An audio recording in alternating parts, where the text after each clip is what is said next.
My name is Sienna, and I'm 31 years old. If you had met me a year ago, you probably would have thought I led a simple, quiet life, and to be fair, you'd be right. I wasn't loud or flashy. I didn't chase attention or drama.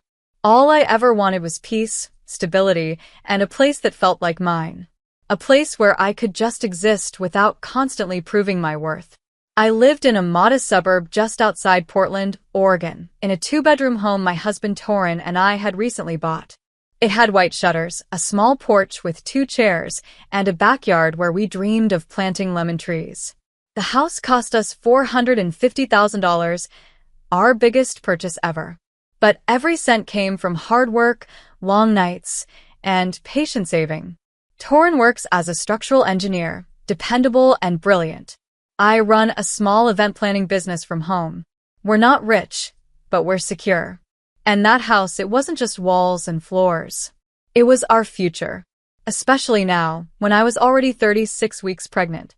Over 8 months along, swollen ankles and an aching back were my daily companions, but there was still a flicker of joy in me.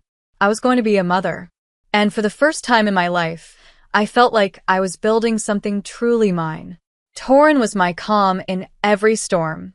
He never raised his voice. He never dismissed my feelings. He held me when I cried, listened when I couldn't speak, and loved me when I felt completely unlovable. Being with him was the first time I had known what emotional safety felt like. Because growing up, that word didn't exist for me. I was the eldest daughter in a household that looked perfect from the outside. My mother, Mira, was always polished and poised, the kind of woman who wore pearls to pick up groceries. My father, Martin, was a stern accountant who worshipped control and silence. And then there was Megan, my younger sister by 6 years, the golden child. Where I was tolerated, Megan was celebrated. Her artwork was framed, her grades applauded, her mistakes forgiven. I was the background noise in their perfect family photo.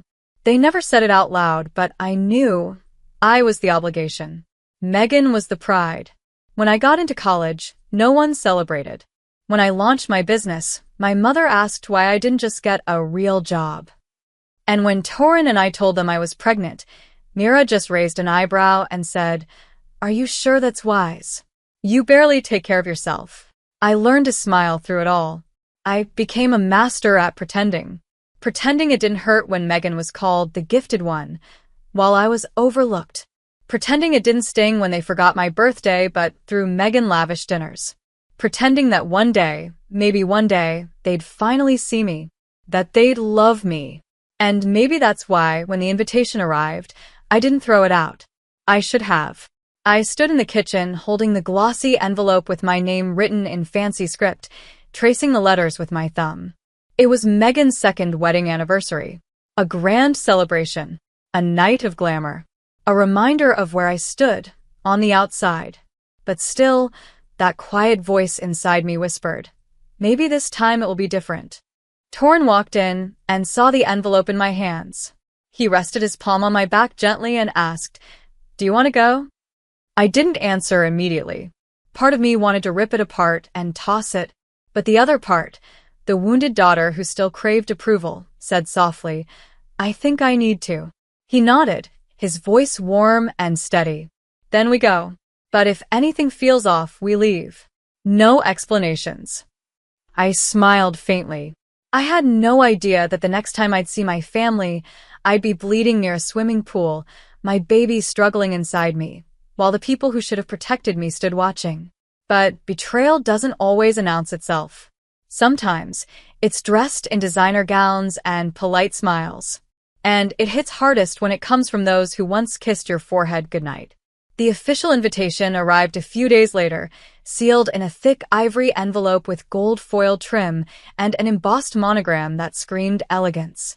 It was for Megan and Jordan's second wedding anniversary, hosted at the prestigious Glenwood Garden Hotel, a luxury outdoor venue known for its scenic views and lavish parties. I sat on the couch, 8 months pregnant, holding the invitation like it was a letter from a world that had always excluded me. The card read, "You are cordially invited to celebrate the second wedding anniversary of Megan and Jordan, Saturday, 6 p.m. sharp, Glenwood Garden Hotel, formal attire. It felt less like an invitation and more like an assignment. Show up. Stay quiet.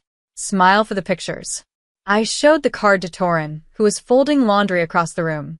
He glanced at it, then looked at me. We're really doing this? I nodded slowly. Just one more try. I don't want to regret not going. He walked over and kissed my forehead.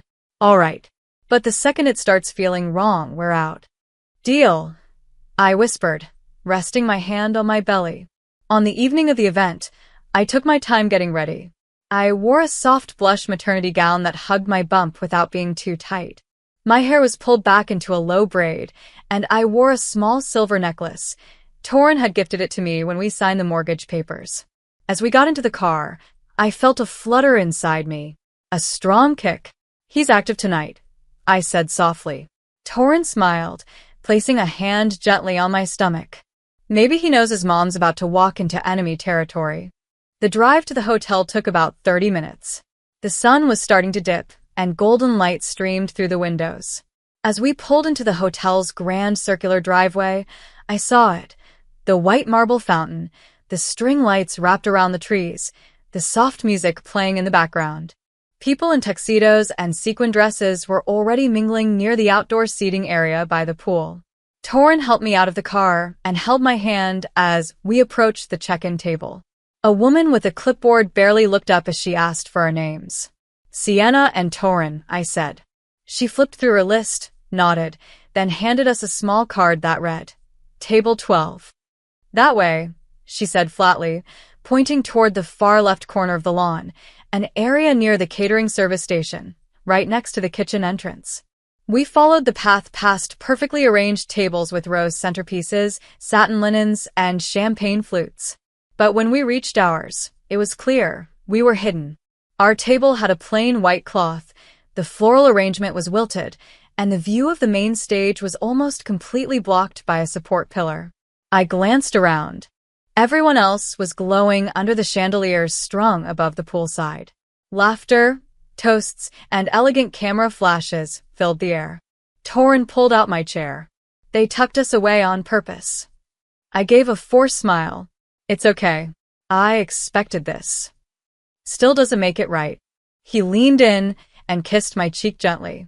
I rubbed my belly, whispering to my baby, It's just a few hours, little one. Then we're free. Just then, I saw her, Mira, standing near the stage in a champagne-colored gown, a glass of wine in her hand, her posture regal and rigid. Beside her was Martin, stoic as ever, scanning the crowd like a bored security guard. And there, in the spotlight, was Megan. Her hair was curled, her gown glittered like stardust, and her smile stretched wide as guests congratulated her. She looked radiant, untouchable, and she didn't even glance in my direction. Not even once. I knew right then. Nothing had changed. I wasn't a guest. I was a shadow. I tried to breathe through it, to stay calm, to remind myself why I came. I wasn't here for them. I was here for closure. Maybe even for clarity. But no matter how much I told myself that, it still stung. Being 8 months pregnant, tucked away like an inconvenience, invisible to your own family, it wasn't just humiliating. It was cruel. Torin noticed my stiffness and gently squeezed my hand. Want some water? He asked. I nodded, not trusting my voice to come out steady. He kissed the back of my hand. Be right back. Don't move too much. I watched him walk off toward the refreshment station. I leaned back, one hand on my belly, the other brushing down the front of my dress. It's okay, I whispered to my son. We're almost done here. But peace never lasts long when you're surrounded by people who believe you're beneath them. I heard the click of heels on stone before I even looked up. Mira stood in front of me with a tight smile and narrowed eyes, flanked by Martin, who wore his usual disapproving expression. You look tired, Mira said coolly, her eyes scanning my dress. Couldn't find anything more elegant? I blinked. I'm 8 months pregnant. This is what fits. Martin glanced over my shoulder as if bored already. Well, it's Megan's big night. We all have to make sacrifices. I frowned, confused. Sacrifices? Mira stepped closer, her voice dropping into a clipped, polished tone. We're going a little over budget. Florals, catering, last-minute decor, things add up. It would mean a lot if you contributed. Contributed? I echoed. Martin jumped in, matter of fact. $10,000. That should cover it. I stared at them both, mouth falling open. You're asking me for $10,000? Right now? At this event? It's your sister's anniversary, Mira snapped. We've already paid for the venue. The least you can do is help make it memorable. I wasn't even told about this, I said, my voice beginning to rise. No one discussed this with me. It's always something with you, Sienna, Martin said sharply. You're being selfish, Mira added. It's not even about the money. It's about showing support for your sister. I shook my head slowly, in disbelief. Support? You've ignored me since I got here. You've ignored me my whole life. Myra's eyes turned to slits. Careful how you speak to us. I'm not giving you $10,000, I said, my voice firm now. Not today. Not ever. That was it. Martin's hand slammed against the side of the table, making me flinch. Then why are you even here? He growled. My heart raced. I instinctively touched my belly. The baby kicked, reacting to the tension. Because I thought, just maybe, you'd treat me like your daughter, I whispered. Mira scoffed. You've embarrassed us enough already. Showing up bloated and dramatic. I'm not bloated, I hissed. I'm carrying your grandson. By now, nearby guests were beginning to glance over, sensing the tension. And then Megan arrived, swaying up with her glittering gown and smug smile. What's the issue? She asked, annoyed. Can't you just do one thing right? My mouth went dry. Excuse me? You always make everything about you, she spat. If you can't contribute anything useful, maybe you should just leave. I stood, slowly, still balancing my body's weight. I'm not going to be bullied into. But she cut me off by stepping forward and poking her perfectly manicured finger toward my belly. You've been using that bump for attention since day one. No one cares. And then she shoved me. Not hard, but just enough. My balance wobbled. I caught myself on the edge of the table. Martin moved in, waving me off. Let her go. She made her decision. Mira turned her back without a word. But in that moment, I saw it all clearly. They didn't just want me quiet. They wanted me gone. I stood there trembling, hands cradling my belly, pulse thudding in my ears. My baby shifted again, another firm kick, like he too was sensing that something wasn't right. The world around me felt suddenly smaller, as if the laughter and clinking glasses had faded far into the background. I was alone, abandoned in a crowd that bore my blood. Torin returned just then, carrying a glass of water and a small plate of fruit. The second he saw my face, his smile vanished. Sienna, what happened? He asked, panic in his voice. I forced a weak smile, blinking back the heat behind my eyes. Just the usual welcome, I whispered. He didn't buy it, but he respected my strength. I'm going to step outside for a quick call before the ceremony starts, he said gently. Just wave if you need me. I nodded, and he kissed my forehead before stepping away. That's when it happened. I didn't even hear her heels this time. Mira came storming toward me, fury written across her face like war paint. In one hand, she held her clutch bag. In the other, barely contained rage. How dare you, she hissed, stopping inches from me. How dare you humiliate me like that in front of everyone? I blinked. I didn't say anything to anyone. You said no to us, she snapped. Now everyone's whispering. I looked around. No one was whispering. No one was even watching. But that didn't matter to her. She wasn't reacting to a moment. She was reacting to the loss of control. You've always been like this, she went on. Ungrateful. Playing the victim. I'm not playing, I said quietly. And I'm not giving you my house. Her jaw clenched. It's just a house, Sienna. It's my child's future, I replied, steady and low. He deserves stability. Myra's face twisted into something I didn't recognize. If you really cared about your child, you'd teach him loyalty. Sacrifice. I stepped back, done with the conversation. I'm done, Mom. But just as I turned to leave, Megan stepped forward again. "What's wrong now?" she mocked. "More excuses?" "Megan, walk away," I said firmly. "Please." But she didn't. She moved in close and sneered. "You've been milking that pregnancy since the test turned positive. Nobody cares. You're just looking for a scene." And with that, she reached forward and gave me another shove, harder this time. I stumbled back, my heels catching on the stone tile. I gasped, arms flailing for balance. But before I could recover, Mira lunged forward. She didn't even hesitate. There was a shout from somewhere nearby, but I barely heard it. Mira shoved me square in the chest, her eyes cold, her mouth tight, and I lost control. My foot slipped, my center of gravity gave out, and I fell backward with terrifying speed. And then came the cold, the impact, the water. I plunged into the hotel's decorative swimming pool fully clothed, fully pregnant, and unable to breathe. For a second, I was submerged, weightless, helpless, my dress billowing around me like a drowning curtain. Panic exploded through my chest. I thrashed, reaching for something, anything, as pain shot through my stomach and lower back. I was 8 months pregnant. I wasn't supposed to be in a pool. I wasn't supposed to be sinking. Above the water, chaos erupted. Screams, Shouts. splashes. And then, in a blink, strong arms were around me, Torin's arms, pulling me up from the water. He had dived in fully dressed. He gripped me tightly, lifted me out of the pool, and cradled me onto the pavement. "Sienna. Sienna, talk to me," he shouted, breathless and soaking wet. I gasped, trying to speak, but then it happened. My water broke. A warm gush spilled out beneath me. "Oh God," Torin whispered. "She's in labor. She's in labor." My body shook, my dress clung to my skin, and my belly pulsed with sharp, rapid cramps. Torin grabbed his phone with shaking hands and dialed 911. "My wife is 8 months pregnant," he told the operator, voice thick with urgency.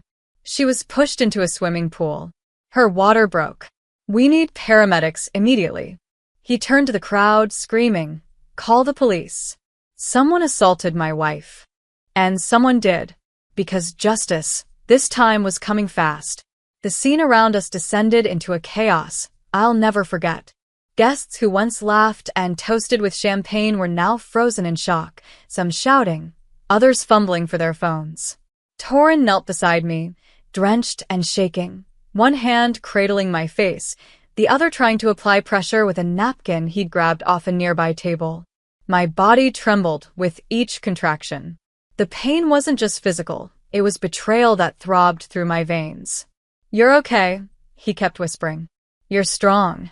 You're going to get through this." Then a voice cut through the crowd, calm, firm, authoritative.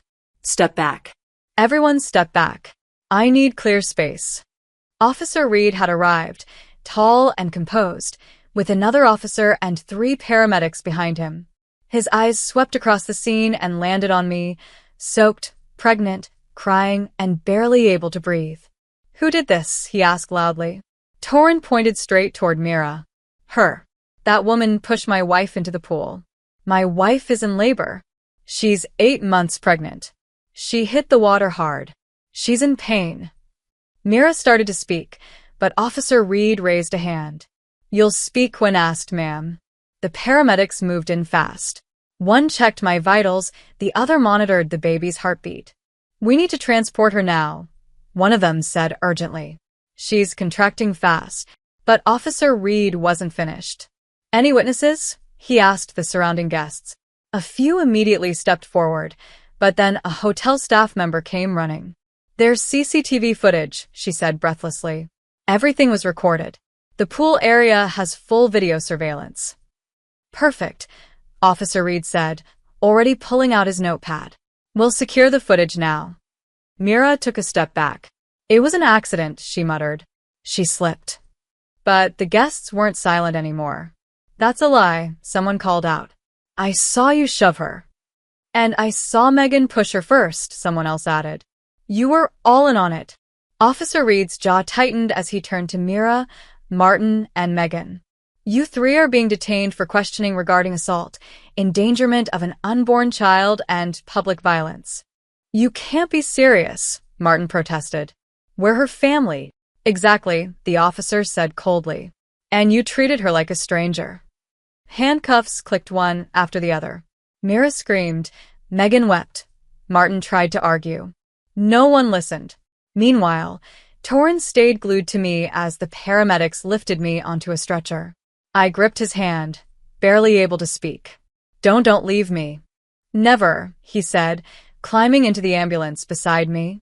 As the sirens wailed and the lights flashed red and white across the marble tiles, I saw them, my parents and my sister, being led toward the police cruiser in cuffs.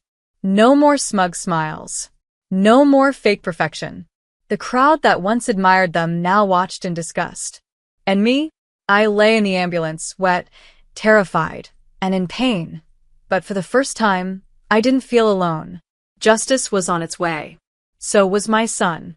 The ambulance raced through the city streets, lights flashing, sirens howling like a warning to the world. Something urgent, something precious, was on its way. I lay strapped to the gurney, soaked to the bone, a thin blanket draped over me. My belly tensed every few minutes, sharp, pulsing contractions that left me breathless. A paramedic hovered near my side, adjusting the fetal monitor. She's 36 weeks, she spoke into her radio calmly. Labor triggered by trauma.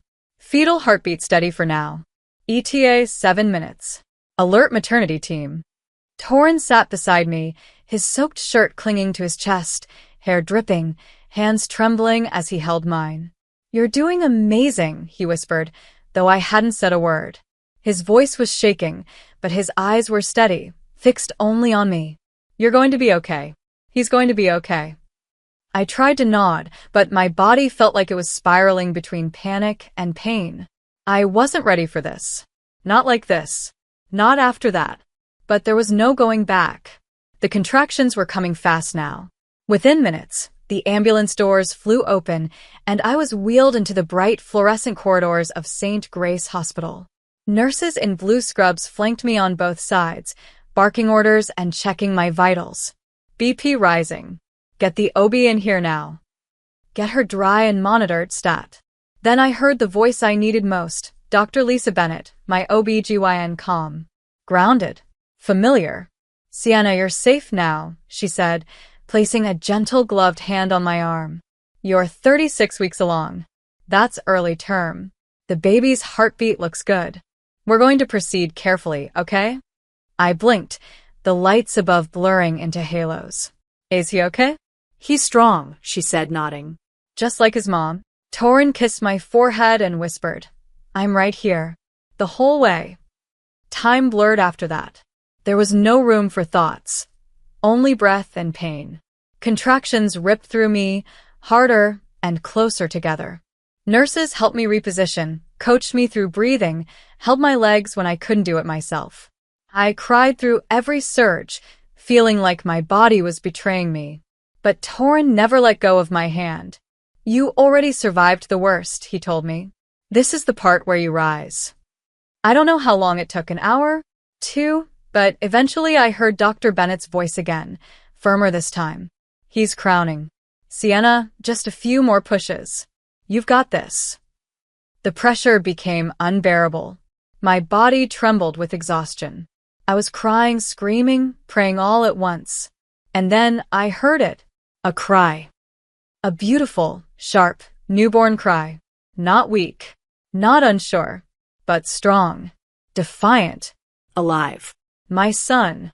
At exactly 2:04 a.m., he came into the world. 6 pounds, 2 ounces. A head full of dark hair and the softest, warmest skin I'd ever felt. They placed him on my chest, and I sobbed as my arms instinctively wrapped around him. Hi, baby, I whispered. We made it.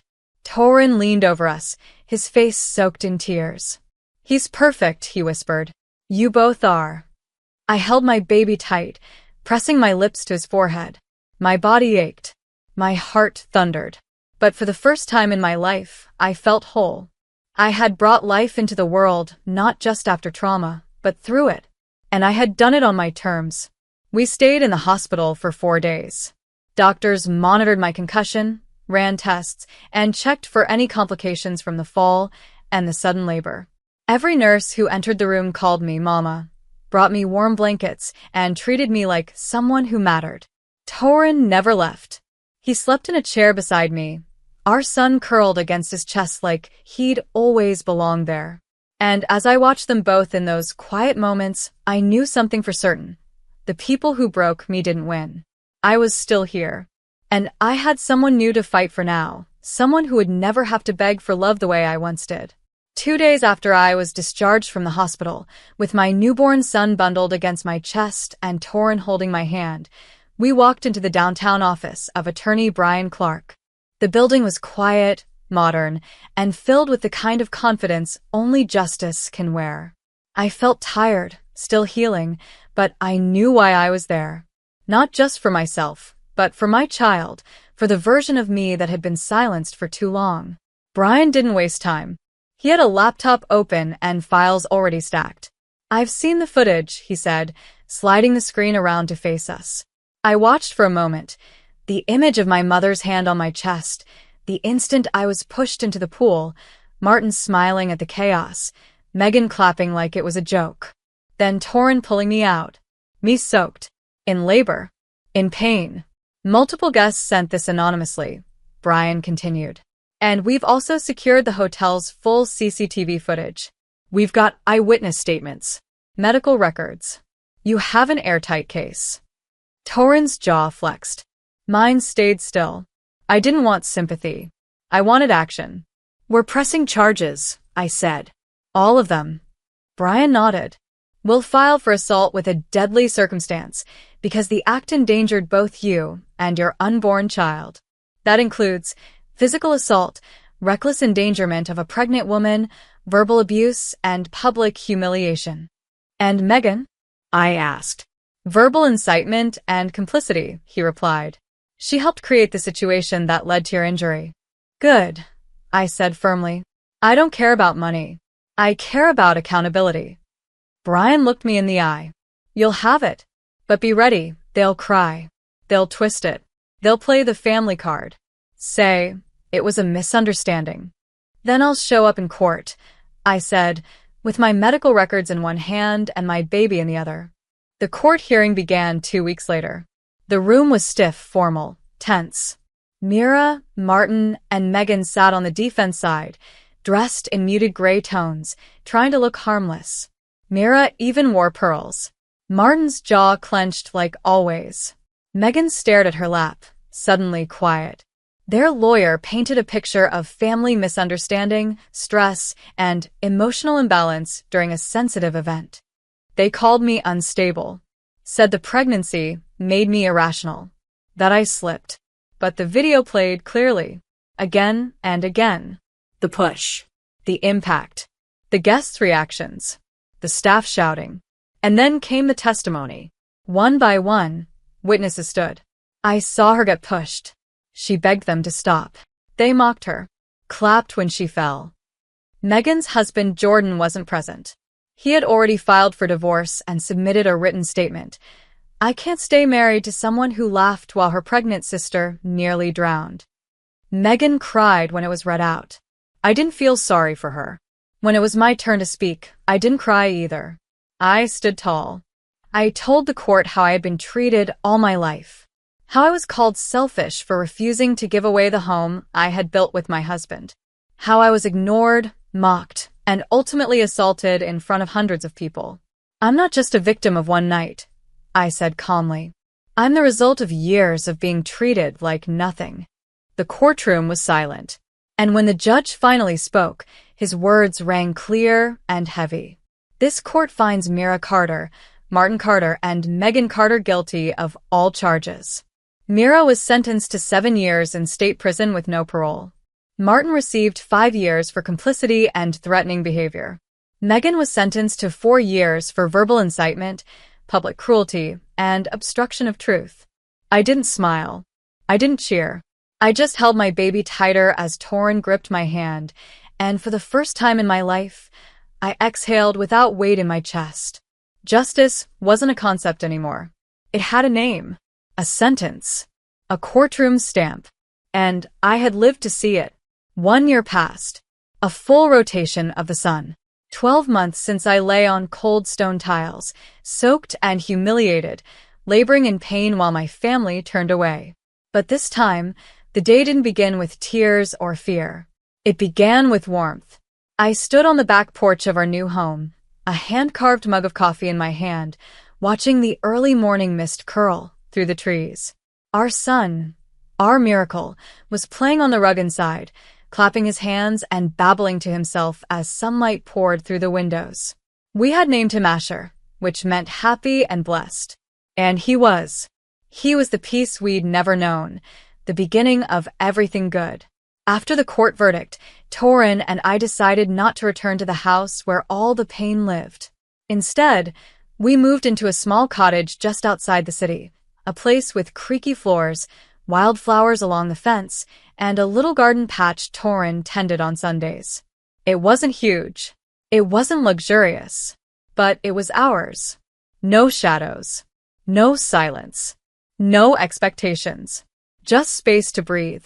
To heal. To begin again. Torin adjusted his work hours to spend more time at home.